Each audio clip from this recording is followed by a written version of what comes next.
สำบายดีท่านผู้ชมสบายดีFCของบ่าวบ่นำกันเบิดสู่คู่สู่คนพี่น้องเอ้ยบ่ว่าสิอยู่ภายในหรือว่าอยู่ต่างประเทศกันคลิปนี้ก็เปิดภาพบรรยากาศมาที่บ้านเผาต้องเรืองบ้านหัวหน้าเผาในบ้านพี่น้องเอ้ยนี่เพิ่นก็เตรียมเครื่องจะออกไปบ้านไปเมืองนำเฮาไปแสดงนี่พี่น้องเอ้ยอันนี้เป็นเครื่องดนตรีของเขาเจ้าเนาะแหมก็จะมีรุ่นอันอ่าอัดรุ่นอันซ่องเป็นหยังพี่น้องซ่องปองแล้วก็รุ่นอันปองเดียวเนาะนี่จังซี่แหละเพื่อจะไปแสดงเนาะแสดงกันให้ทุกคนได้เบิ่งนำกันโธ่เพิ่นมีเงินเพิ่นห่อไว้นี่ว่ะโธ่อ่าโอ้พี่น้องเอ้ยอันนี้แหละพี่น้องนกตังล้อซิ่งของบ่าวบุญนำพี่น้องเอ้ยเนาะเสียงดังกองกลางวาน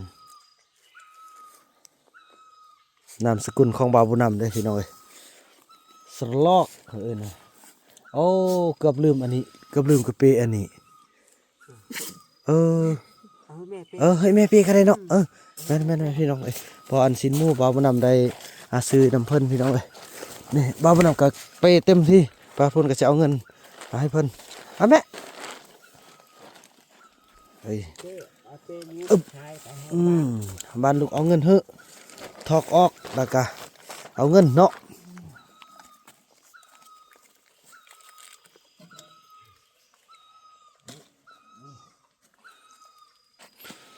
เฮ้พี่น้องเอ้ยเตรียมเดินทางกลับบ้านกัน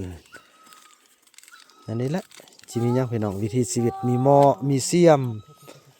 บ่นอนกันนั่นมีหมดเนอะอยู่เพิ่นมีบ่ปานนั้นห้อยไปบักสูงเนาะมีหมดขึ้น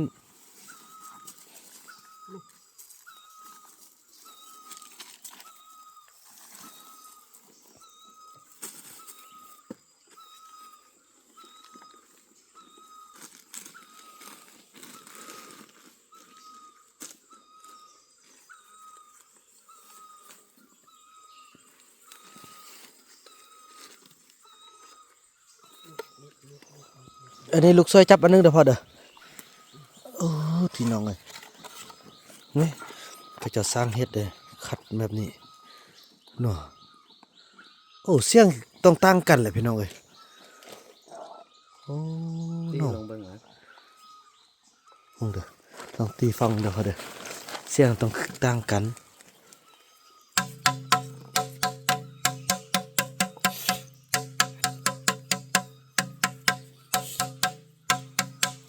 ตัวนี้มันนี่ต่างเฮ็ด สร้างเฮ็ดพี่น้องไอ้เนาะนะต่างกันเลยพี่น้องเลยตีกองเขาใหญ่กัน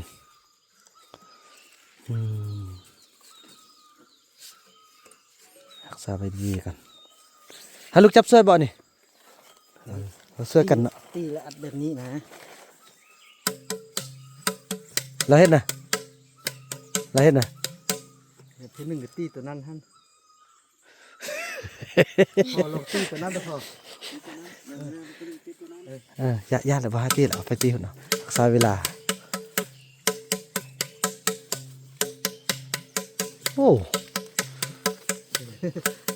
อันเมื่อกี้เราเฮ็ดเสร็จแล้วนะบ่เฮ็ดติบ่ตีอันนี้พอดีคือกัน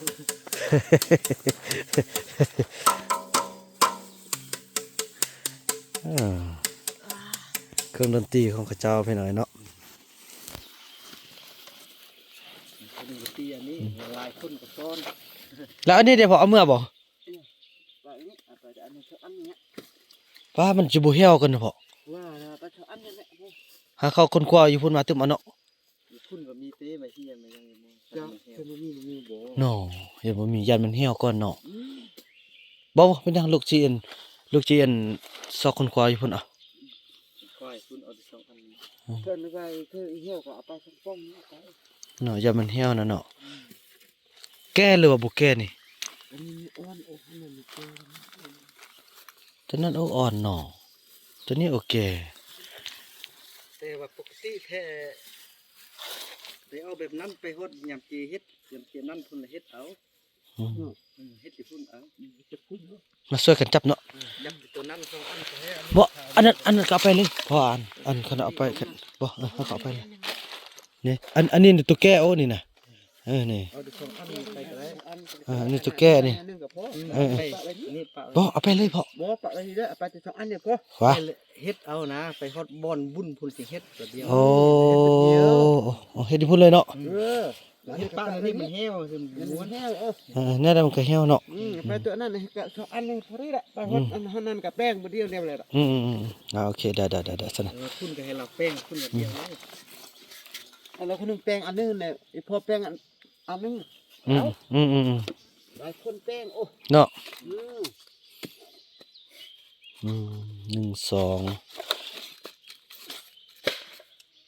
2ใช่เขาเจ้าเกี่ยมมันนั่นเด้ทางเมืองเกี่ยมเด้เฮาก็ไปสำห้องเด้ แม่บอกแพ้ที่อันนั้นน่ะแพ้บอกมาค่อยพายให้ช่วย แพ้เป็นแพ้ดอก นี่ เอาตัวหลอดเฮาดีกว่าไอ้ว่ะได้ป่ะสันให้แม่จับตัวนั้นซั่นน่ะ แม่จับกองท่าน ทางอายเพิ่นช่วยพี่น้องเพิ่นก็เป็นแพทย์เด้พี่น้องเอ้ย แม่ก็จับอันนี้ไปค่อยจับอันนี้บ่มีจับกอง เดี๋ยวเพิ่นอันบ่มีอันจับกองเลยเนาะ ละนี่เนาะโอ้ยอากีสลังนะเนาะพูดอะไร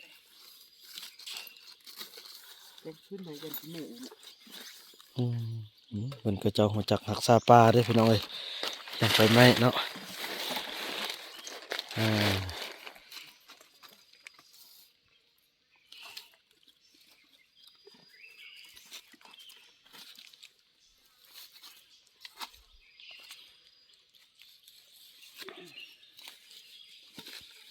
แม่โอ้มันขวัดโอ้เนาะชัดแม่ หัวจักรักษาอนามัยป่าพี่น้องเอ้ยก่อนสิเมื่อบ้านเมื่อเฮือน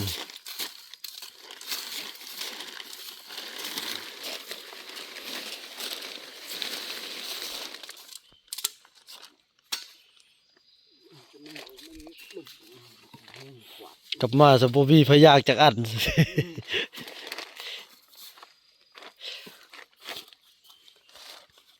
ใส่เกิบ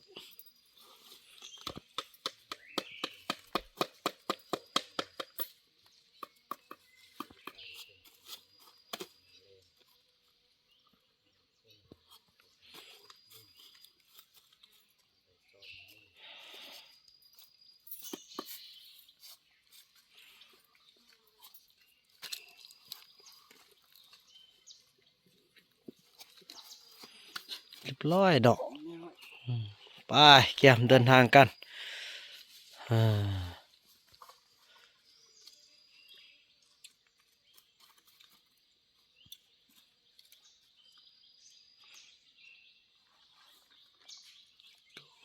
โอ้เพิ่นเสื่องผ้าเสื่องนั่นไว้กองหันโอ้หอมเมียงโอ้เมียง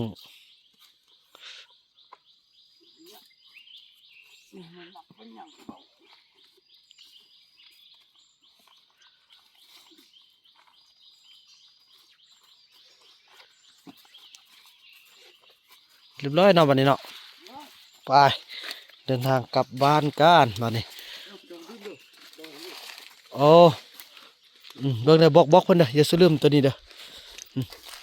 บอกให้แม่กำตัวนี้แน่จับตัวนี้เอ้ย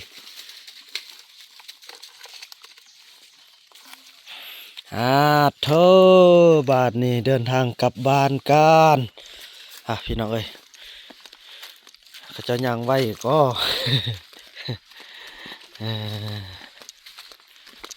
กลับบ้านกันพี่น้องไปอันนี้คือจบภารกิจที่ว่าบ่าวบุญนำได้